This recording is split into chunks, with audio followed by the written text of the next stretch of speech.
રાજકોટ આકાંડ મામલે મોટા સમાચાર। ગુજરાત સરકારે કરી ખાસ સરકારી વકીલની નિમણૂક।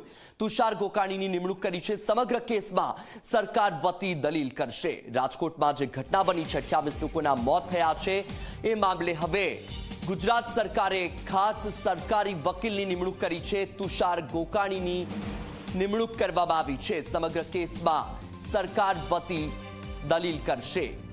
તો સમગ્ર કેસમાં સરકાર વતી દલીલ કરશે તુષાર ગોકાણી। વધુ માહિતી મેળવીએ સંવાદદાતા અર્પણ કાયદાવાલા પાસેથી। અર્પણ, જે રીતે રાજકોટમાં આક્રમણાંતિકા સર્જાઈ છે, હવે આ કેસમાં ગુજરાત સરકારે ખાસ સરકારી વકીલની નિમણૂક કરી છે। હવે સરકાર તરફથી તુષાર ગોકાણી દલીલ કરશે। શું અપડેટ?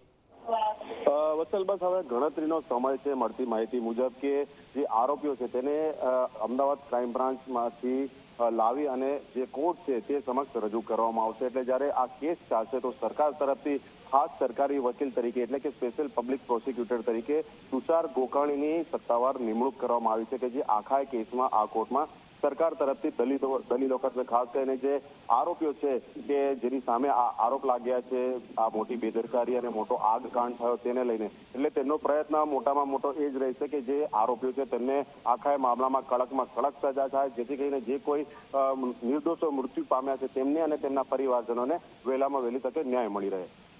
બિલકુલ અર્પણ, માહિતી બદલ આભાર। તો ગુજરાત સરકારે કરી ખાસ સરકારી વકીલની નિમણૂક। તુષાર ગોકાણી હવે સરકાર તરફથી દલીલ કરશે અને જે પણ જવાબદાર લોકો છે, જે પણ આરોપીઓ છે, તેમને કડકમાં કડક સજા થાય તે રીતના તમામ પ્રયત્નો કરવામાં આવશે।